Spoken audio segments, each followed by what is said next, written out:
comment from me. Traditionally in the Armenian culture, parents would not want their children to become police officers. Correct? And I get some chuckling. But even when I decided to join the Explorer program, my mother was apprehensive. But one thing that they did was support me. And that's what I wanted to do in my heart, and that's what they understood. Now, I've run into parents or even some of my own family members where when my cousins were small, they said, oh, well, we want him to grow up and be a doctor, or we want him to grow up and be an accountant or a lawyer. To the parents, let them do what they want to do in their heart, support them. And to the kids, respect your parents and understand that they'll be there for you. Befriend your children, and children befriend your parents. There's a child in every parent. It's still in there. They may look older than you, they may walk slower than you, and they may walk even far more funnier than you care to see your parents walk. But parents are children at heart. I'm 50, I still think I'm 34 like you, Artie. But when you befriend your children, parents, there's a balance between enabling them and being supportive. Enabling them is not good. I'm not a psychologist, but I know what enabling is, when you give them everything they want, even though you know that what you're giving them, you shouldn't be giving them in the first place. Okay, that's it. Next question. Hi, my name is Lara, and I am a psychotherapist, and I've worked extensively with a lot of the youth in our community. And my question is actually to you, Rado. But I want to preface it with saying that one of the things that I've noticed with our youth is that they feel a sense of betrayal.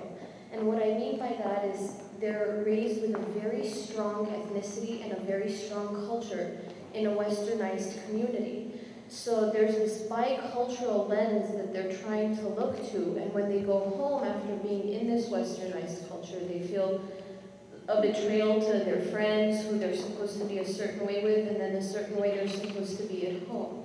How do you recommend, whether it's parents or children, work on that betrayal, on that feeling like if I'm into something that's very different from what I'm being taught, I'm hurting my parents in a way, or basically just that inner struggle of I'm supposed to be Americanized. I mean, I was born and raised here, went to an American school, and when I was in the Armenian community, I kind of felt like I didn't fit in because of how westernized I was, at the same time learning to feel comfortable when I was in my community. How can parents help facilitate that? Thank you, that's a good question.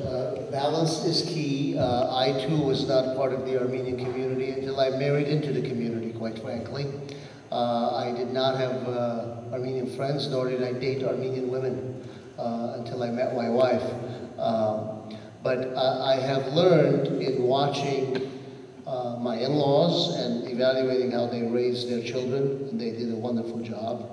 I have learned by seeing my mother how she befriended me while my father worked 7 days a week when we were growing up and wasn't much around, that as a parent now, there needs to be one-on-one interaction and building of a relationship between a parent and a child. And it doesn't suffice that my wife has a relationship with my daughters, so therefore I don't need to. One of us is paying attention.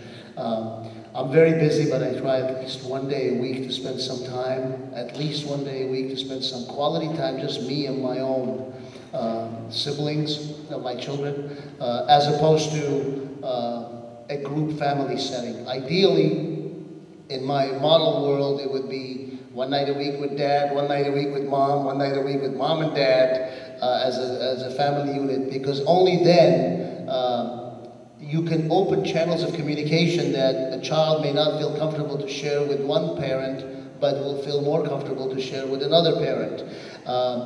Then you end up having 2 friends provided for your child instead of one as a collective unit of a parent, mom and dad type of a setting.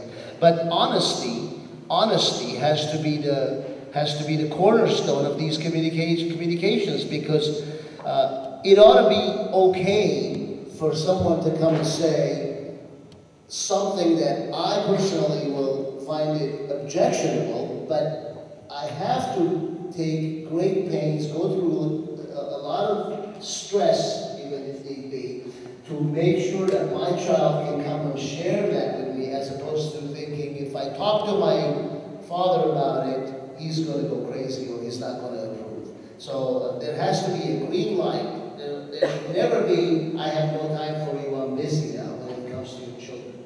That will help in life. If I can just add something to that question about the duality or the struggle that we have, living in a Western society, whether it's, when we go to college, or we're at school, and, we're interacting with non-Armenians, but then we have to come out of one shell and re-enter another one. It's not easy. However, it has to begin from the home. That helps make the transition easier. I want to say from the get-go, by the way, that I consider myself very blessed and fortunate, because a little more than a year ago, I married a wonderful woman who has made me and continues to make me every day very happy. I'm also very fortunate, I think, because she's not Armenian, because all of a sudden, I have started seeing things in our community through her eyes, and her reactions and responses to things. As I say, she's a wonderful, good-hearted person. She's a teacher. She's also a vice principal at a Catholic school. She has that moral compass. She knows when to identify, she has the same compass for recognizing injustice that Armenians are bred with because of that victimization. We know when someone's an underdog or is being picked on, because historically we have been in that position. And it's interesting to see her reaction and response to things in our community. And she's pointed out that we are a very insular community, unlike others. That, we don't necessarily always make people who are not of our group feel welcome in our circles, as opposed to, say, folks who happen to make my big fat Greek wedding, or, dare I say, even in our friends, the Jewish community, who are incorporating and making part of their own and expanding. I think one of the reasons why the fact that, my marriage to someone who is non-Armenian was never an issue with my parents in my home, and it could have been, as most of you know families where it has been, was because growing up, my family, with a name like Ardashes Kasafyan, are you kidding that I didn't grow up in an Armenian household? My brother is named Harutyun, and my other brother is named Vasken. And we grew up in a part, of the country where our closest Armenian neighbor was an hour drive away. We'd have to put on a gilet and a papillon and drive an hour and go have dolma and play with kids who were quite honestly jerks. I didn't even like them. Paitayim. It was like part of our duty. Like Shabbat Lagan after church, every week we had to go and play with Armenian kids. They were jerks, I can't forget. They took all my toys and broke them. That was part of the struggle growing up in New Jersey. I was born in Boston, but we lived in New Jersey for a while, and growing up without Armenian neighbors. Then all of a sudden you come to like Glendale, where, the apartment we lived in, 90% of the names on the directory were Armenian. You can dial a wrong number in Glendale, ask for Rafi, and the Rafi who answers isn't the one you were trying to reach. So it was culture shock, Now you tell people you're Armenian. I used to have to explain to everyone in kindergarten on up where the name Ardashes came from. I didn't have any Armenian friends. So the caveat was this: in our household, we ate Armenian food, we learned the culture up until God knows how long, what age. I thought Santa Claus only spoke Armenian. I wondered why in our house in Perth Amboy, New Jersey, he drank cognac, Haigagan cognac, and ate pachlava, but everywhere else he drank milk and chocolate cookies. That was beyond me. But the deal was, outside of the house, the most important thing about my friends wasn't that they were Armenian, was that they were good kids, that they respected their parents.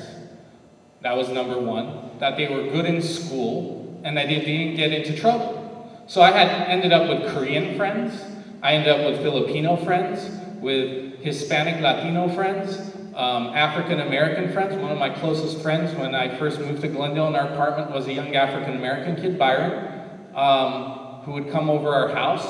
And that was the most important thing, that my parents, they were never picking and choosing my friends. They had, obviously, as Garo said, that censorship. You know, they stepped in and made sure that they were good kids. And if they saw someone who wasn't, they made sure that we knew and that they didn't appreciate our relationship with that individual. But that was what was most important. And I have to say, credit to my parents, when they first met Courtney, Ralph, last name, did they hope that her last name was Ralphian?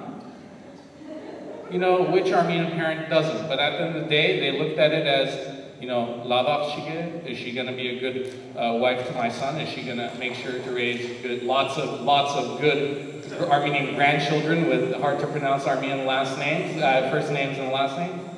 Those are the things that I think that they look at. You know, is a person a good person? And so, I guess part of my answer to your question is interact with it's more important to interact with good people regardless of what their background or their heritage is than it is to interact with someone who's of your own group and may not be a good person. And you have to be able to bring those two together. It's where those two intersect where you will be the most happiest. And that's what has made me happy. And given my career, where I've worked for the Armenian Assembly of America in Washington, D.C., I spent 3 years as a government relations director and executive director of the Armenian National Committee of America Western Region. I've advocated on Haitad issues up and down. No one's going to question my Armenian credentials. And there's, I think, no questioning that my children will be raised with that identity as well, and will continue to work with those things. And my wife will be an important part of making sure that they do. So, you know, make sure that you interact with good people. That's first and foremost. If they're not, teach them a little bit about what it is to be a Hai by being a good Hai and a good friend. I'm Dr. Tursky. First of all, I want to thank the organizers for such a wonderful forum. And I have a quick statement and a question. The statement is that whenever you feel that victimization, always remember for the last 2 wars that we had with Turkish Azeri perpetrators. Sardaraba and Karabakh, both of them we won. The Armenian nation came together as a feast and crushed both of them. That's number 1. So don't feel that bad. Number 2, the question. This is very important. I want to know what the city of Glendale, county of Los Angeles, state of California, government of the United States is doing, what kind of funds are allocated to have these community outreach programs to help our youth. Can some of you answer those questions, please? I'll just briefly say that from the federal sources, there's something called Community Development Block Grant Funding, CDBG funding, for which any organization that's a nonprofit that has to meet certain criteria service the community is available to receive. And I'm happy to say, Armon, that, correctly, that we have received, actually Homenetmen annually receives part of this funding. But, you know, there's a lot of work to be done. There's always more work to be done than there are resources available, so we have to be creative. And on top of that, the one thing that I've noticed that's lacking within all our community organizations is we have plenty of doctors and we have plenty of lawyers. We can graduate 2 classes of kids from our schools, be they the private ones or the colleges, without any of them applying to law school or medical school. We will not have a shortage of lawyers or a shortage of doctors. What we do have a lack of is we don't have grant writers. Grant writing, I don't know of maybe 1 or 2 Armenian American grant writers who are experts in applying for these funds that you state. So that's something that's a very important job that we don't have really anyone in the community available writing those grants. And in the past, I remember when I was working for Haitad, we'd have to go outside of our circles for people to do that.